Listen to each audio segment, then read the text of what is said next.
한 주간 잘 지내셨어요? 네. 이번 주간 또 날씨가 많이 더워진다고 그러는데 모두 건강들 조심하시기 바랍니다. 2006년도에 리차드 도킨스가 The God Delusion이라는 책을 썼어요. 내가 이 책을 이렇게 언급하는 것은 새삼스럽게 이야기하려고 하는 게 아니라 우리 청소년들이 분명히 대학에 들어가고 하면 이런 책을 접하게 될 것이다. 그때 돼서 이건 뭐지? 이렇게 하지 않도록 하기 위해서 교회에서 먼저 이야기합니다. 이미 알고 있는 아이들도 있겠지만 The God Delusion이라는 이 책은 하나님 망상 속의 하나님, 우리 한국어로 번역돼서 나왔는데 만들어진 신이라는 제목으로 번역되어 나왔어요. 그러니까 하나님은 없다. 이게 기본적인 전제고 기독교인들은 전부 다 전체적으로 집합적으로 망상에 빠진 사람들이다. 그런 이야기예요. 그래서 기독교인들은 신앙을 가지고 있는데 그 신앙은 과학적 증거가 없는 그런 맹신 빠져 있는 거고 너희들이 기적을 믿고 하지만 전부 그건 아무 근거도 없는 거야. 그래서 그건 전부 해로운 망상에 지나지 않는다. 그런 글을 써냈어요. 굉장히 큰 반향을 일으켰던 기억이 납니다. 그 다음 해 2007년에 크리스토퍼 히친스라고 하는 사람이 God is not great라는 책을 썼어요. 한국어로 번역이 됐는데 신은 위대하지 않다 하는 책으로 번역되어 나왔어요. 히친스가 여기서 하는 이야기는 모든 종교, 기독교뿐만 아니라 모든 인간이 만든 종교, 이건 인간이 그냥 만들어낸 종교고 그 안에 있는 신은 역사적인 그리고 권력의 산물이다. 힘 가진 사람들이 만들어낸 그런 것이 종교다. 하나님도 그런 것이다 하고 사람이 만들었다고 그래요. 그래서 기독교의 교리는 역사적으로 도덕적으로 해롭다 이렇게 이야기하고 인간 이성과 증거에 의하면 전부 허구다. 거짓말이야. 이렇게 이야기를 했어요. 2014년도에 샘 해리스가 Waking Up이라는 책을 썼는데 우리나라 번역은 안 되는 것 같아요. 여기는 이 사람은 동양 종교와 명상 수련을 통해서 종교적인 무슨 교리나 신념, 믿음 따위가 없어도 영적인 경험이나 또 명상을 충분히 추구할 수 있다. 비종교적인 명상을 강조했던 사람이에요. 이 사람은 The End of Faith라는 책을 2004년도에 좀 일찍 써냈는데 거기는 성경적인 기초, 기적들, 창조 이야기, 그리고 부활, 예수님 부활했다 이런 이야기는 역사적인 과학적인 근거가 아무것도 없는 그런 이야기다. 전부 지어냈다는 거죠. 그리고 성경에 있는 노예 제도가 있어요. 종들에게 상전을 잘 섬기라. 이전에 노예들을 7년이 되면 안식년을 주어라. 이런 노예 제도가 이렇게 있는데 그런 것. 그 다음에 동성애를 비판하는 것 있죠. 여성을 차별하는 것한 남자와 전체 숫자를 헤아릴 때 여자는 쏙 빼고 아이들은 쏙 빼고 남자 수만 헤아리는 이런 거죠. 그러니까 동성애나 여성을 차별하는 것 그리고 지옥에 대한 교리 이런 것들은 전부 시대착오적인 것, 폭력적인 도덕관이다. 그렇게 주장을 했습니다. 제가 이 세 사람을 들었는데 이 세 사람은 신무신론주의의 대표적인 사람이에요. 무신론이라는 것은 고대로부터 있어 왔어요. 고대로부터. 예수님이 이 땅에 오셨을 때 오고 나서 기독교가 시작이 됐죠. 크리스찬이티는 그리스도를 믿는 종교예요. 그러니까 기독교는 예수님이 오시고 난 다음에 시작이 됐죠. 이전에는 유대교가 기독교의 뿌리가 되었던 종교예요. 구약 종교죠. 그런데 구약 시대부터 인류가 존재할 때 종교라는 것이 항상 존재해 왔어요. 그리스나 로마나 이런 곳에 많은 신들이 있었고 사람들은 신에 대한 숭배하는 그런 본성들이 있어요. 인간의 경험이나 한계들을 이렇게 토대로 해서 봤을 때는 신이 없어서는 이게 안 되겠단 말이죠. 그래서 사람들은 신을 사실 많이 만들어냈어요. 그와 함께 옆에 다른 트랙이 하나 생긴 게 뭐냐면 이성적으로 이런 신들에 대한 미신에 대한 것을 반박하는 트랙이 늘 있어 왔어요. 그죠? 한편에는 항상 뭔가 신을 의지하고 싶은 본성이 인간에게 있단 말이죠. 또 한편에는 이거 정말 미신적인 것은 안 믿어야 돼 하는 그런 몸부림이 인간에게 있는 거예요. 이것이 고대로부터 예수님 시대에서 중세로부터 근세, 현대 넘어와서 오늘날까지 계속 되고 있는 거예요. 그래서 이런 과정 속에서 우리가 오늘 예수 그리스도를 믿고 하나님을 의지하고 산다 이러는데도 역시 제가 이름을 들었죠. 무신론자들, 새로운 무신론자들이 일어나서 그건 전부 거짓말이라고 하는 새로운 글들이 일어났지만 사실은 그 글 속에는 과학과 이성과 우리의 명상으로 우리들이 어느 경지에 도달할 수 있다. 어떤 면에서는 우리가 다 하나님처럼 될 수 있다는 사상이 거기 들어있는 거예요. 그러니까 단지 신은 없다. 기독교는 거짓 종교고 잘못된 허황된 집단이야 하고 공격하는 정도로 끝나는 것이 아니라 우리는 다른 신을 만들어낼 수 있고 그것은 바로 우리의 이성이야. 우리가 명상하면 얼마든지 그런 경험들을 가질 수가 있어. 하는 쪽으로 치우치게 되었다. 그래서 저는 볼 때 현대인들도 계속적으로 다른 신을 만들어내려고 하는 참신을 부정하고 그 신을 알면서도 부정하고 거꾸로 가서 역으로 가서 우리는 다른 신을 만들어서 그 신을 숭배하고 싶은 이런 것들이 인간 본능 속에 계속 있다는 것을 보게 됩니다. 제가 이것을 다 이렇게 연구를 하고 이렇게 공부를 해본 결과 그걸 특강으로 이렇게 쭉 해보면 참 재밌겠다는 생각이 들어요. 정말 오래전 옛날 고전기의 철학자들 그리고 초기의 자연 철학자들 BC 600년부터 시작해서 BC 400년 그리고 예수님 당시 그리고 AD 2세기 3세기에 이런 사람들이 전부 이성으로 자기의 철학으로 종교를 이렇게 깨뜨리려고 하는 움직임들이 있었고 이제 교회가 시작되었을 때 역시 이 사람들이 또 교회를 향해서 이걸 깨뜨리려고 했던 거기에 대한 반박으로 초대교회 교부들 오리겐이나 이런 사람들은 반박의 글들을 써내고 철학적으로 논리적으로 기독교가 사실이라는 것을 그 진리가 참이라는 것을 풀어내는 그런 이야기들을 볼 때 참 우리가 한 번쯤은 봤으면 좋겠다는 생각을 들긴 해요. 제가 오늘 설교 시간에 이것을 다 들 수는 없고 그래서 우리 평신도들 또 특별히 생활한다고 정신을 비서 사는 경우에 미처 여기에 대해서 감지하지 못하고 살아가는 경우는 있겠지만 우리 청소년들이나 대학생들은 분명히 이 세속 문화 속에 살아갈 때 이런 글들을 분명히 접하게 될 것이고 정말 내가 믿는 이 기독교가 올바른 종교인가 회의를 가지게 될 겁니다. 그래서 어느 정도 타격을 입게 될 수도 있고 회의를 가지고 되는 것도 사실이겠죠.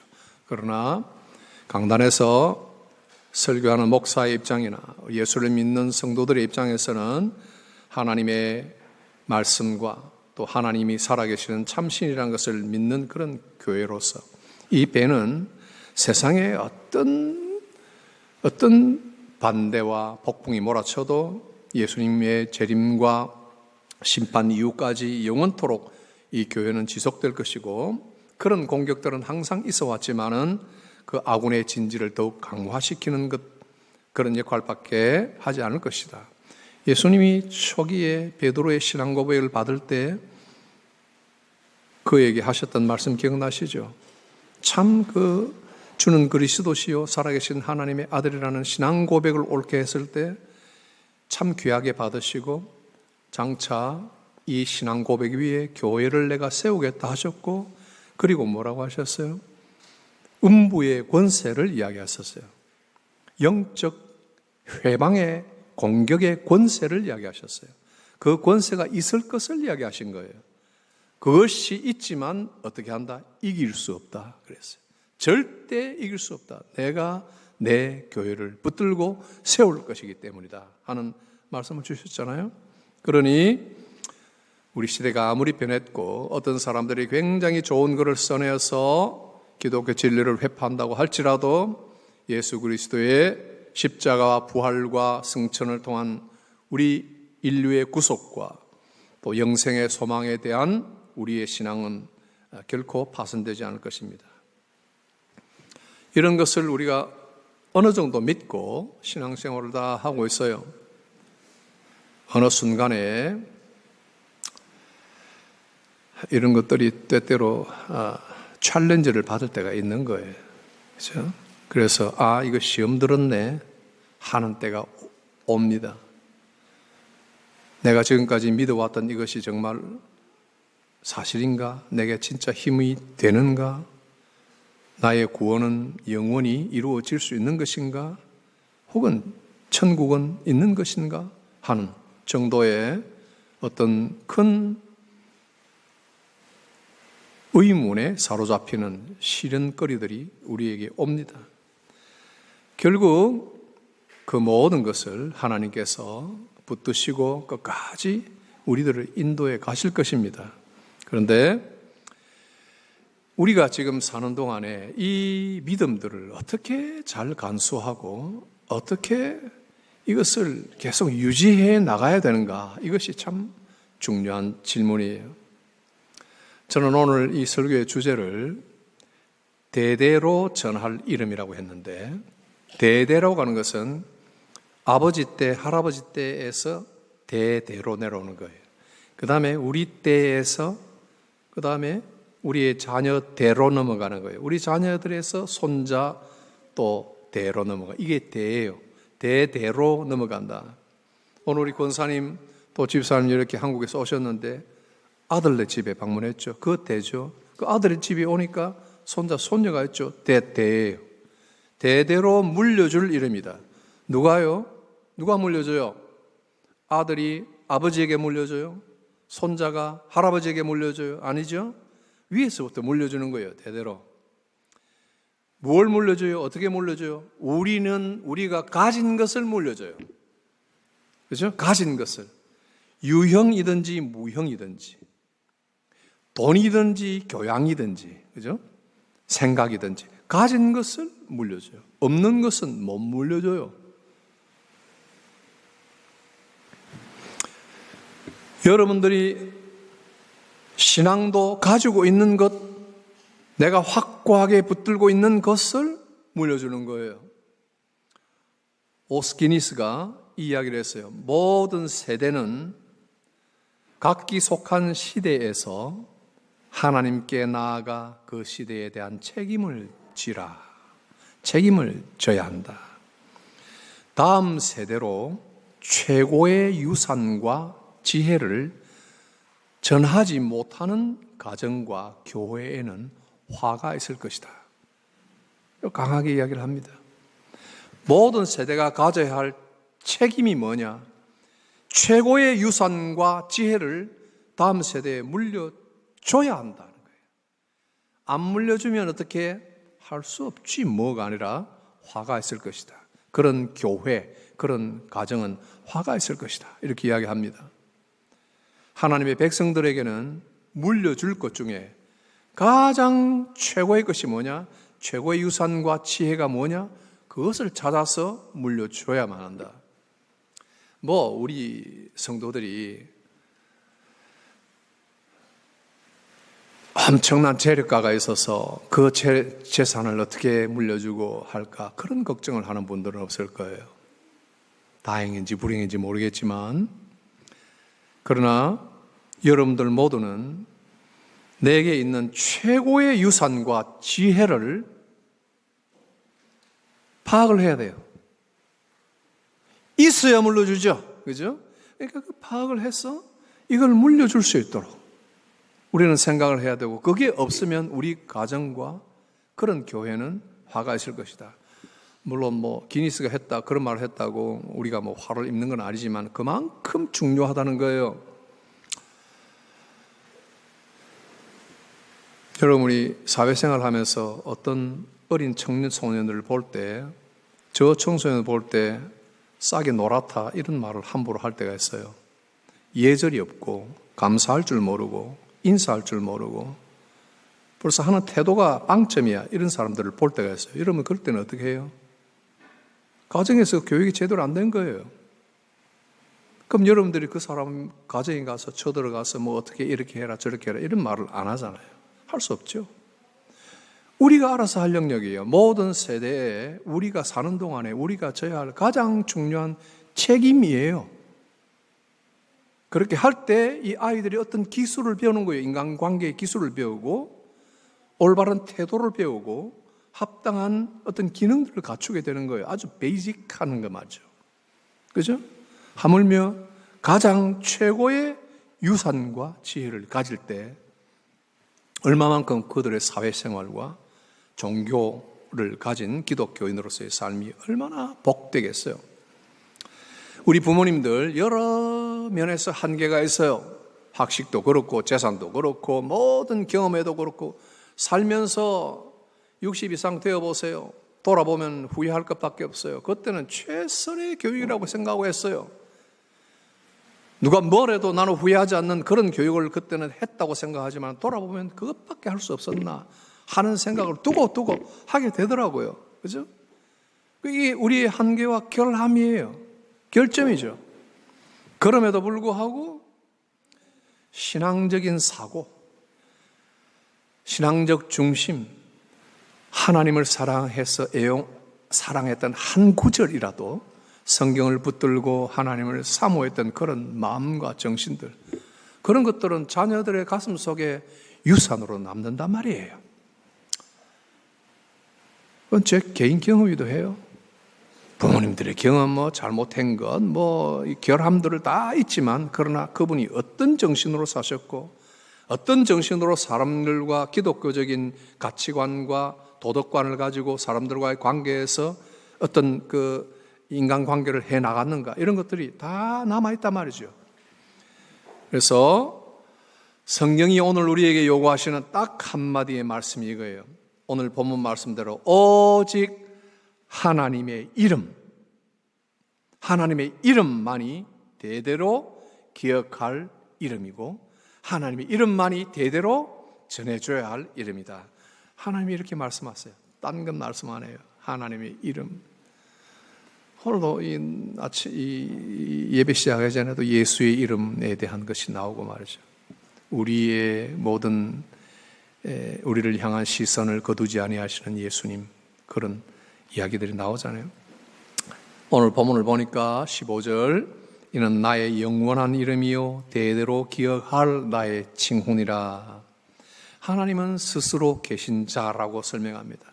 I am, 출애굽기 3장 14절, 계속해서 스스로 계신다는 거예요. 이전에 계셨고 계속해서 스스로 계시는 분이에요. I am, I will be who I will be. 계속 계실 것, 그대로 계실 것이에요. 변화하는 세상이기 때문에 30년 전에 여러분들과 오늘의 여러분들이 다 변화하고 그대로 있는 것 같지만은 전부 다 바뀌지만은, 그러나 하나님은 변화하는 세상 속에서 최종적이고 영원토록 변치 않는 바로 그분, He who is, 그분, 시공간의 제약을 받지도 않으시면서도 시공간을 비롯한 모든 만물의 창조자이세요. 하나님은 전에도 계셨고 이제도 계시고 장차 또 오실 분이에요.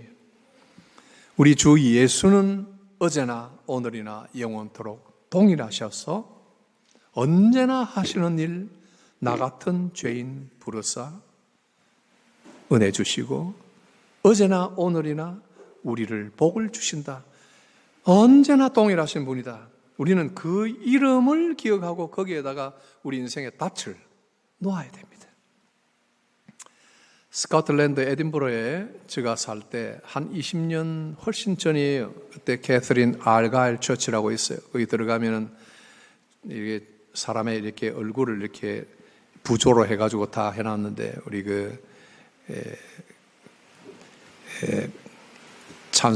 우리 찬송을 많이 지었던 그 목사님의 얼굴을 이렇게 다 붙여놓고 했던 그 교회인데 새벽마다 새벽 규대를 어떻게 해서 모이게 됐어요. 영국 교인들하고. 근데 하루는 비가 많이 왔는데 누가 열쇠를 안 가지고 왔어요.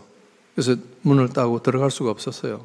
그래서 교회 앞에 이렇게 처마처럼 이렇게 나와 있는 곳에 옹기종기 이렇게 모여가지고 기도를 했어요. 그때 기도했을 때 스코틀랜드의 부흥을 위해서 기도를 했어요. 그런데요, 최근에 제가 에든버러 올라갔을 때 사실 아들이 좀 놀래더라고요. 트론 처치라는 그 교회가 있는데 그 교회가 아주 유서 깊은 역사적인 그런 교회인데 지금 뭐 상품 팔고 뭐 난전이 돼 있는 거예요. 우리가 캠든 마켓처럼 이렇게 안에 들어가니까 전부 그렇게 돼 있고요. 어떤 교회는 가보면은 뭐 쇠고기 스테이크 하우스가 돼 있고요. 뭐 이렇게 돼 있어요. 저는 사실은 그런 것을 하도 많이 봐왔고 건물 자체에 대해서 변경되는 것, 용도 변경이 되는 데는 별로 저는 그렇게 절망하지 않아요. 성도들이 떠나버리는데 어떻게 해요? 뭐 건물은 어떻게든 써야죠. 그걸 다 부수고 뭐 현대식 건물로 써서 꼭 스테이크 하우스를 만들라는 법은 없잖아요. 어쨌든 근데 아들이 굉장히 쇼크를 받더라고요. 굉장히 가슴 아파하더라고요. 여러분, 많은 사람들이 에든버러를 방문하면 정말 가슴 아파하는 게 교회가 펍으로 바뀌고 여행자 안내소로 바뀌고 또 뭐 백패커들의 숙소로 바뀌고 해 있는 걸 보면 전부 충격을 받아요. 그래서 마음에 이게 열정이 일어나는 분들은 참 스코틀랜드의 부흥을 위해서 기도하게 돼요. 사실. 그런데요, 이전에 벌써 20, 30년 전에 우리가 그렇게 기도했다니까요. 그런 날이 오리라고 제가 생각하고 우리 같이 기도하고 아멘 했어요. 근데 지금 다 흩어졌어요. 그분들 이름 뭐 몇 사람을 내가 기억을 하지만은 전화번호 아무것도 없어요. 다 흩어졌어요. 다 기도해도 다 끝났죠? 그럼 난 뭘 해야 돼요? 아무것도 안 하는 거예요? 그때 하나님을 바랬던 마음으로 여전히 오늘도 하나님을 바라며 교회를 사랑하고 하나님의 나라의 부흥을 생각하고 기도하며 있는 거예요. 이 설교를 듣고 있는 여러분들이나 이 설교를 들을 모든 사람들도 우리 교회에서부터 우리가 해야 할 일이 뭘까요? 우리가 할 수 있는 일을 생각하고 하는 거예요. 우리가 할 수 있는 일이 뭐예요? 하나님의 이름을 기억하고 그 이름을 경외하는 거예요. 최고의 유산과 지혜가 하나님의 이름에 있다는 것을 여기고 언더스탠드를 하고 기억하고 전수하는 거예요. 말로 하는 게 아니에요. 이 유산이 우리에게 있다면 우리의 신학들이 시류에 편성된 천박한 지프라이 같은 신학이 되지 않고 우리의 예배가 뻔한 예배, 인본주의적인 예배가 되지 않을 것이에요. 시류가 어떻게 형성되어도 우리의 자녀들이 어디에 있든지 하나님 앞에 엎드리는 그 마음들이 진지하고 하나님을 중심으로 경외하고 두려워할 줄도 알며 사랑하고 기뻐할 줄도 알게 될 거란 말이에요. 어디 가나 지푸라기처럼 이리 흔들리고 저리 흔들리고 하는 그런 자녀들이 안 될 거란 말이에요. 하나님의 이름을 전하기 위해서, 대대로 전하기 위해서 감수해야 할 얼마간의 충돌은 있습니다. 희생도 있고 어떤 엄격함도 있게 되고 인내가 요구됩니다. 이것은 편의함이나 쾌락이나 권리나 속도를 최고의 덕으로 여기는 현대에서 별로 환영받는 일은 아닙니다. 그럼 우리가 잘하고 있는가를 돌아봐야 돼요. 얼마나 우리가 더 자유로워야 되겠어요? 우리가 받은 세례, 우리가 받은 중생, 우리가 지금 걷고 있는 구원의 도, 순례길 위에서 우리는 얼마나 더 자유로워야 되겠어요?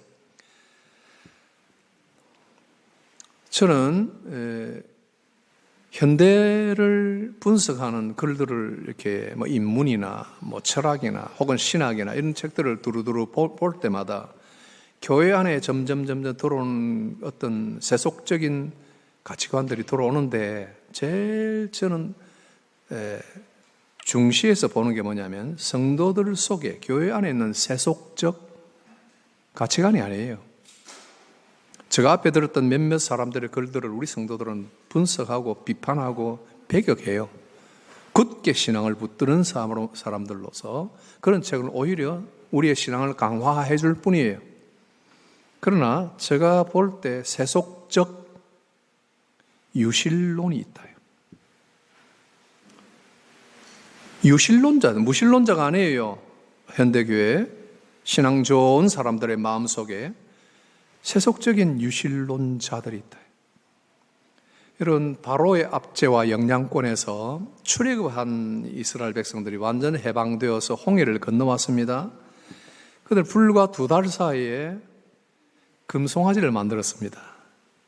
출애굽기 32장 1절 4절 백성이 모세가 산에서 장시간 머무름을 보고 모세가 어찌된 일인지 알 수 없으므로 백성이 아론에게 나아가 이르되 일어나 우리를 위하여 우리를 인도하여 갈 신을 만들라. 모세 어디 갔어요? 잠깐 출장 갔어요.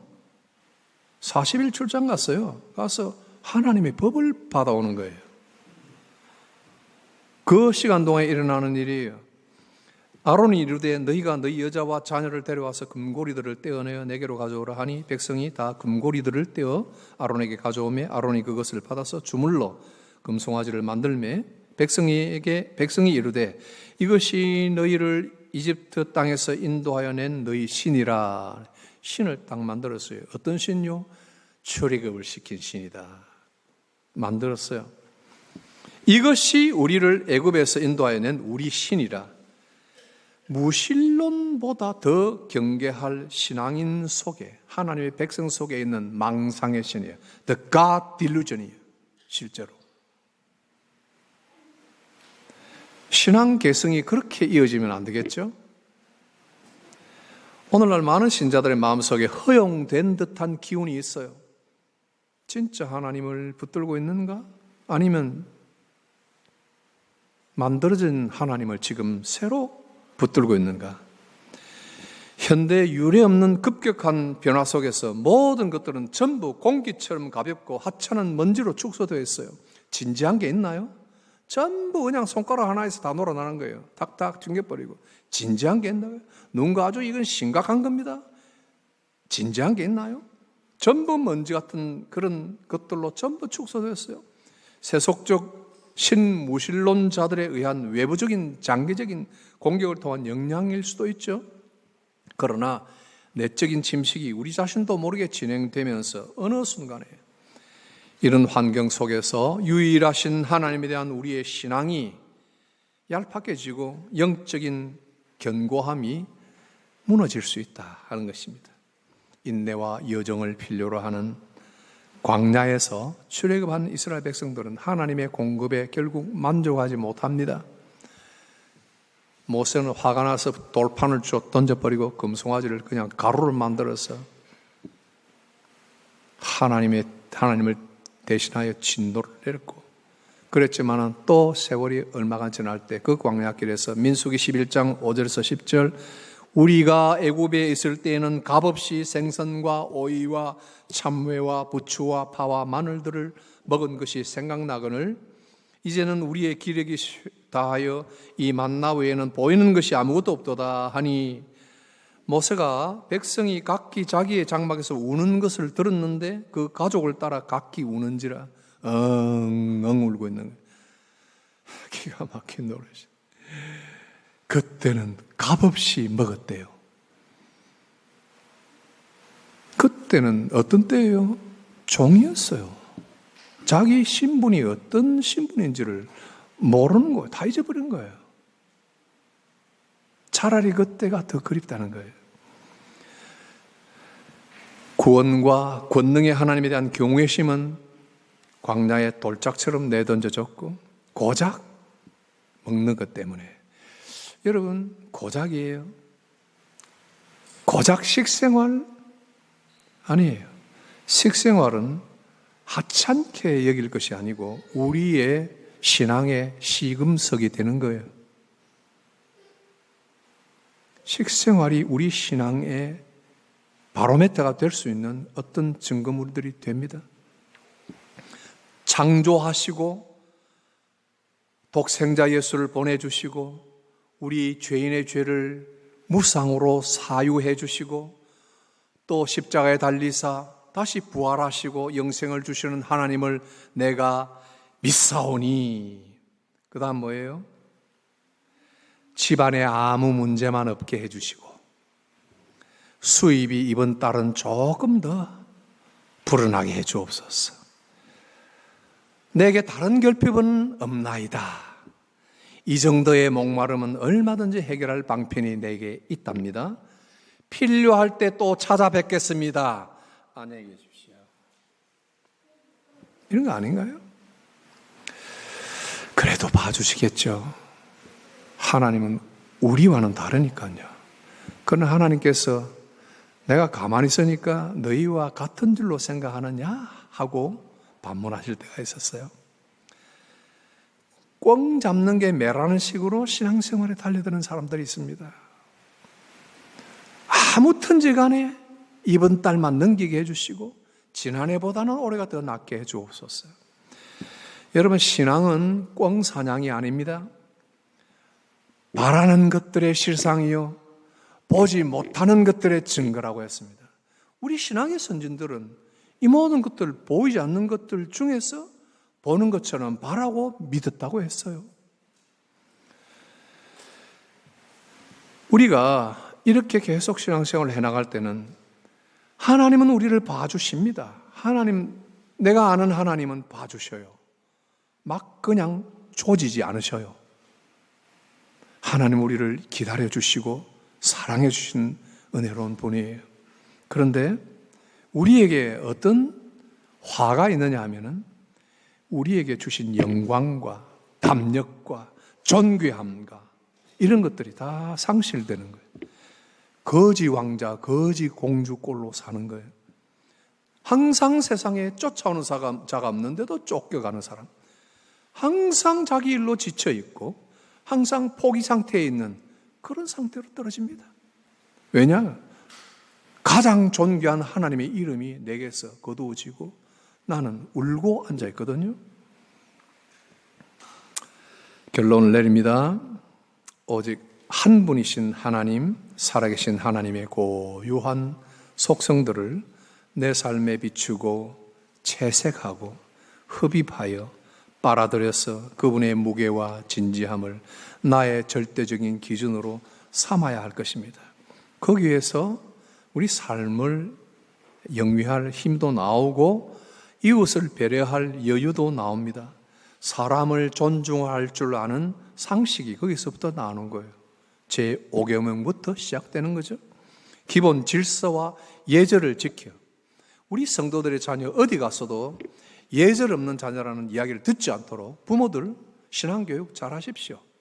참 예절을 갖춘 매너 있는 그런 아들, 딸이다. 그런 이야기를 듣도록 잘 가르치세요. 임의로 하도록 내버려 두지 마세요. 그래서 어딜 가나 공감하고 배려하고 존중하고 감사할 줄 아는 그런 성도 가정. 제가 조던 피터슨을 듭니다. 일부 보수적 기독교인들은 그의 접근이 신앙의 본질을 희석시킨다고 비판을 하고 있습니다. 그러나 개인이 자기의 삶의 질서와 책임을 다하는 것이 하나님의 뜻을 따르는 삶이라고 강조하는 점에서 제가 인용을 좀 하겠습니다. 조던 피터슨이 쓴 책이 혼돈의 해독제라고 해서 12 Rules for Life인데 한국에 번역이 벌써 되어 나왔고 50개국의 누적 판매 600만 부입니다. 아마존 344주 연속 탑 20에 들어갔던 베스트셀러예요. 그래서 좋은 책이다. 제가 이런 걸 강조하는 건 아니고 이만큼 읽혔으니 배울 만한 것이 있다. 들을 만한 것이 있다. 제가 간단하게 소개합니다. 제가 조금 인용할게요. 처음에는 아담과 하와처럼 낙원과 같은 곳에서 순수한 믿음으로 잘 살아간다. 그러나 성공이 계속되면 무사 안일에 빠져 마땅히 해야 할 것들에 주의를 기울이지 않는다. 현재 가진 것을 당연하게 여기면서 어렵고 귀찮고 안 좋은 일에는 눈을 감아버린다. 세상이 변하고 타락의 씨앗이 자라고 있음을 눈치채지 못한다. 그러면 어느 순간 모든 것이 무너져 내린다. 모든 것이 산산이 부서지는 것은 현실 세계의 잘못일까? 하나님의 잘못일까? 아니면 우리의 부주의 때문일까? 이분은 마지막에다 포커스를 뒀어요. 체제를 손봐야 된다고 말하기 전에 당신의 경험을 먼저 정리하라. 또 겸손한 마음을 가져라. 가정도 평화롭게 꾸려가지 못하면서 어떻게 함부로 세상을 평가할 수 있겠는가? 세상을 탓하기 전에 방부터 정리하라. 우리의 가정과 교회가 믿음의 견고한 반석 위에 제자리를 지키고 있는지 돌아보고 영적인 내성을 잘 발휘할 잠재력을 키워가기를 바랍니다. 어떤 유혹이나 시험이나 고난의 블랙홀들이 있어도 거기에 빠져들어가지 않고 헤쳐나갈 수 있는 그런 가정이 되기를 바랍니다. 여러분 모두가 최고의 유산과 지혜 다 가지고 간직하고 전수하기를 바랍니다. 기도하겠습니다. 하나님의 이름만을 존귀히 여기며 이것을 우리의 가훈과 유산으로 삼고 살아가기를 희망합니다. 하나님 아버지, 우리 성도들 가정마다 견고하게 반석 위에 세우는 그런 가정들 되게 하시고, 이 마지막 세대에 우리 자녀들이 정말 참 그리스도의 군사와 같이 하나님의 나라를 대표하고 이 세대를 이겨나가는 그런 자녀들로 성장하도록 복 내려 주옵소서. 예수님 이름으로 기도합니다. 아멘.